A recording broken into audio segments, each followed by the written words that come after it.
साईं राम। आज का साईं वचन एकादशी के पावन पर्व पर बाबा हमें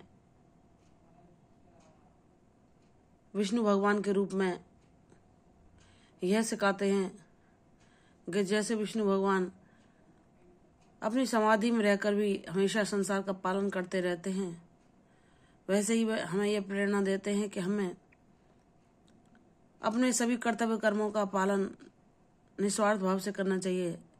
जैसे वह हमें अपने बच्चा समझ के पालते हैं, हमारी कमियों और त्रुटियों पर ध्यान न देकर हमें हमारे अवगुणों से अवगत कराकर उन्हें दूर कराते हैं, हमें भक्ति मार्ग दिखलाते हैं। जो परम सुख है, जो परमानंद है, वह उनकी कृपा के द्वारा ही संभव होता है।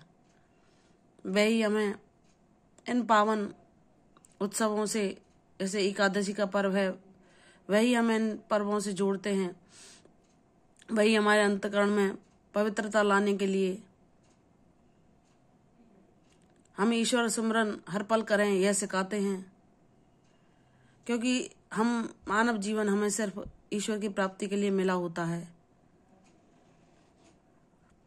और जब हम प्रभु के दिखाए मार्ग पर चलते हैं, अपने प्रारब्धों को भी भोगते हैं, कभी कभी चंचल मन के बहकावे में उदास और निराश हो जाते हैं, हिम्मत खोने लगते हैं, तब बाबा वही पालनहार बनकर हमारे हृदय में आविराजते हैं और हमें सही मार्ग सुझाते हैं कि तुम्हें थकना नहीं है, रुकना नहीं है।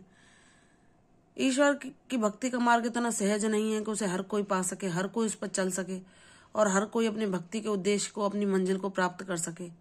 वह ईश्वर के द्वारा चयनित बच्चे ही होते हैं जो प्रभु इन्हें इस ओर प्रेरणा देकर अपने इस मार्ग पर चलाते हैं। मेरे बच्चे, मैं तुम्हारे हर प्रयास को देख रहा हूँ। तुम हर संभव कोशिश करते हो मुझे प्रसन्न करने की, तो मैं तुम्हारी पूजा से प्रसन्न हूँ। तुम इसी तरह चलते रहो, बिना पीछे मुड़े, बिना पीछे देखे कि तुमने क्या खो दिया या तुमने क्या पाया। तुमने कितने दुख संकट झेले, तुमने कितने संघर्षों का सामना किया। मेरे बच्चे, जब तुमने अपने युवावस्था में कदम रखा और अपने जीवन में नई शुरुआत की, तब भी मैं तुम्हारे साथ था कि मुझे पता है कि अब मेरा बच्चा अपने प्रारब्धों को भोगेगा, तो उन संकटों को सहने में उसे मेरे साथ की हर पल आवश्यकता होगी।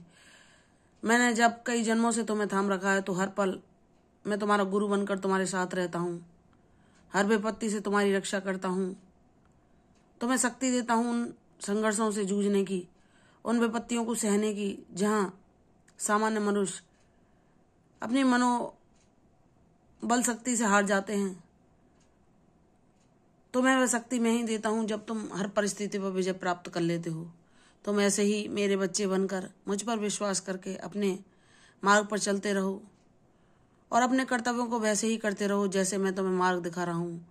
कोई तुम्हारे संग कितना भी बुरा क्यों न कर ले, तुम उसे दुख ना पहुंचाना, क्योंकि तुम मेरे बच्चे हो। सबका न्याय मेरे द्वारा ही होता है, और जब कोई सत्कर्म करता है, सही मार्ग पर चलता है, किसी के प्रति कोई गलत भावना नहीं रखता, तो उसका न्याय जो ईश्वर करते हैं, भले ही उसे देर से मिले, लेकिन वह अद्भुत होता है, वह अकल्पनीय होता है। क्योंकि वह लोग भी देखते रह जाते हैं, तकते रह जाते हैं, जो उस भोले भक्त को मूर्ख समझ रहे थे, बेवकूफ समझ रहे थे और उसकी अच्छाइयों का खूब फायदा उठा रहे थे। जब उसके जीवन में ईश्वर का चमत्कार होता है, तो वह भी पछताते रह जाते हैं और कुछ नहीं कर पाते। उनकी कोई भी बुरी भावना उसे छू भी नहीं सकती, क्योंकि इस जगत का पालनहार कृष्ण कन्हैया विष्णु भगवान उसके साथ साईं रूप में हमेशा रहते हैं और उसकी रक्षा करते रहते हैं। मेरे बच्चे, तुम अपने मार्ग पर आगे बढ़ते जाओ। कौन क्या कहता है तुम्हारे बारे में, कौन क्या बोलता है, कौन तुम्हारे क्या गुण को लेकर तुम्हें तुम्हारी कमियां गिनाता है, जाने दो, वह उनका कर्म है।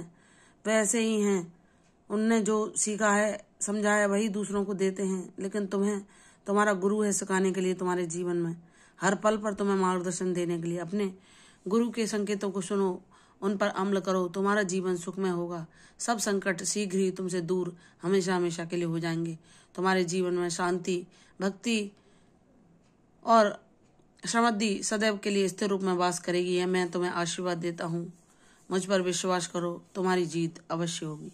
प्रसन्न रहो, यशस्वी भव, दीर्घायु भव। कल फिर आऊंगी साईं वचन के साथ। तब तक के लिए ओम साईं राम।